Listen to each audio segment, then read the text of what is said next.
Hey, how's it going, everybody? Shaun here for another daily movie review. Today, we're going to be talking about the recent released documentary, You Cannot Kill David Arquette. The film is directed by David Darg and Price James, written by David Darg and Price James, stars real life people, David Arquette, Patricia Arquette, everybody involved in his life. The plot synopsis is actor David Arquette attempts a rocky return to the sport that stalled his promising Hollywood career. So back in the early 2000s, David Arquette was in a movie called Ready to Rumble, and as a promotional tool, he got involved in pro wrestling, which is something apparently he always had a passion for. He always really enjoyed. He always really liked it, so he thought it was a cool thing. But apparently, a lot of the people in the sport did not take too kindly from him, kind of, I guess, making a mockery of it, whatever you want to say. And he claims that it is the thing that derailed his career as an actor. You know, back in the 90s, if you don't know, David Arquette used to be a little bit more of a serious actor. Going back, I mean, we talked about a few days ago or a few weeks ago, Wild Bill, Walter Hill's Wild Bill. David Arquette is one of the main characters in there. He's actually kind of the antagonistic character. He is Wild Bill's illegitimate son in that film.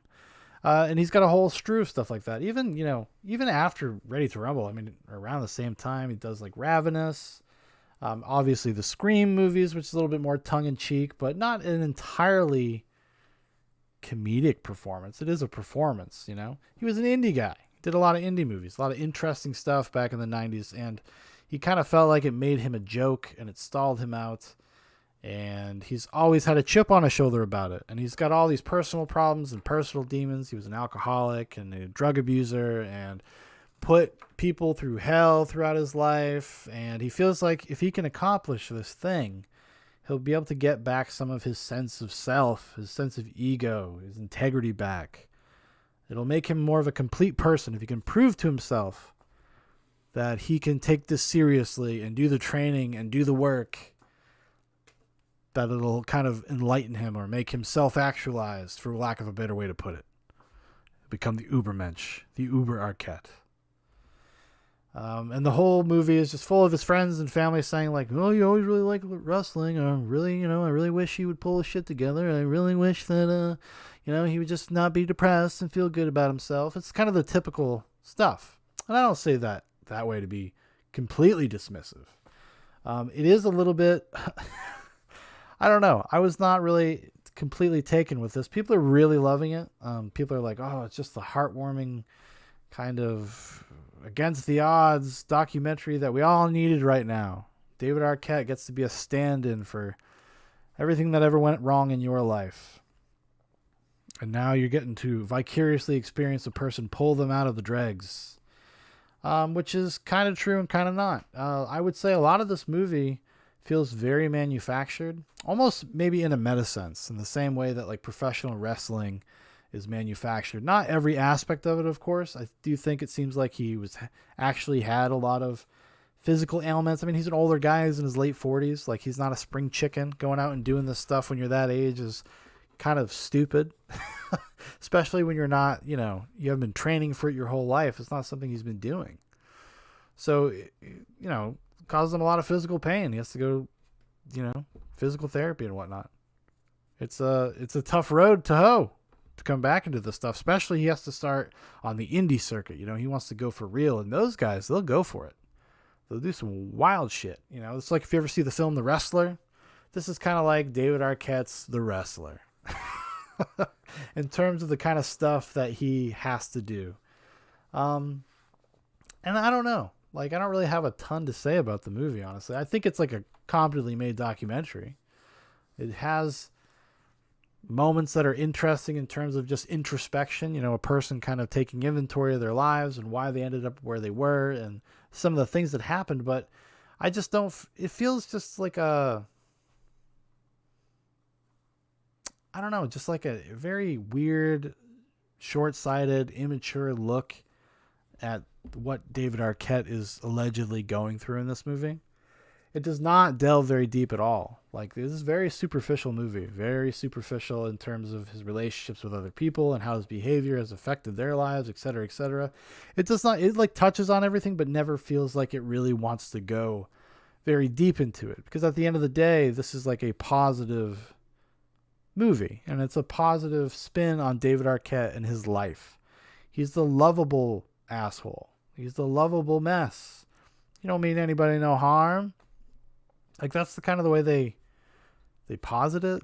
And I don't know. I just really had a hard time kind of giving a shit about anything that was going on. David Arquette, like, listen, it sounds like, if the beginning of the movie is true, I mean, he kind of had a weird upbringing, a rough go of it. I can understand why maybe he felt the way he did, why he's become kind of this, like, forever man-child, this Neverland, Peter Pan-esque type kid. Like, I get that. I appreciate that, too.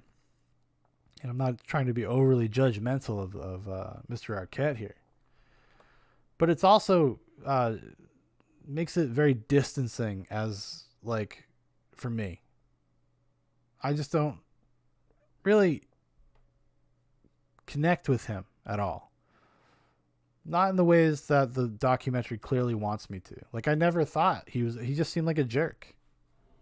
To me, that's what it seems like. He just seems like aloof. And is that an excuse? I mean, he's like almost 50 years old. Is it an excuse? Like, when do you stop blaming these things for your current behaviors? It's like a lack of self-awareness. And no matter how much therapy he goes to, he just doesn't necessarily get it. He's like a slave to his own nature. What's her name? Courtney Cox, his ex-wife. She's in it for a little bit. And she kind of like intimates that. But they don't really talk about it. She's in it very briefly. He's just a lot to handle, I guess. And he always has been. Which, hey, more power to him. But this idea that, like, he blames this whole dalliance he had with professional wrestling in the early 2000s, that's the thing that derailed his career. Maybe it was, And I feel like that's more of what the story is about. Like, him feeling bad that he made a career decision that kind of made his career go in a direction maybe he didn't want it to, right? Which, hey, that sucks. I can understand that as a human being. Making a decision and then having it kind of have a negative fallout for what you're able to do going forward. I don't know. Maybe it's just one of those things. He just couldn't get the stars to align. But it also seems like he's incredibly immature and incredibly myopic in the way he looks at things. Like, it's not, I don't think it was, you could say maybe that had an effect, but it seems like his behavior and maybe his inability to have self-awareness maybe is the thing that actually derailed his career to a certain degree. I don't know. That's my opinion. And especially by the end of the movie, it starts feeling very artificial. It does not, I don't know. I just was not buying some of the dramatic turns in the movie. Some of the stuff that happened. And then there's the last 20 minutes of the movie are very odd because, he has one of his friends passes away. And, it really throws him for a loop. Kind of passes away suddenly. And he kind of regresses a little bit, stops working out, but then it kind of just fast forwards to him being ready to go again. I don't know. It's weird. It was a weird. Didn't really work for me. Sorry, everybody. Sorry. I'm sure there's a bunch of you cannot kill David Arquette stands out there. Listen, take it easy. Okay. I'm happy that you enjoyed it. I'm very happy for you. I don't like when people waste their time. That's 90 minutes of your day. I hope you got something out of it. Yeah, I don't know. Just like kind of the Hollywood fuckboy thing. I just don't. I guess I just don't respond to very well, or it's just not interesting to me. More power to him. I hope he finds the solace he was looking for in this activity. You know what I'm saying?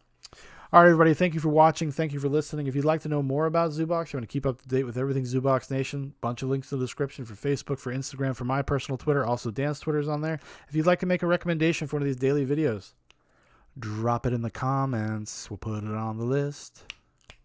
Put it on the list. Put it on the list. Put it on the list. Blah, blah, blah, blah, blah.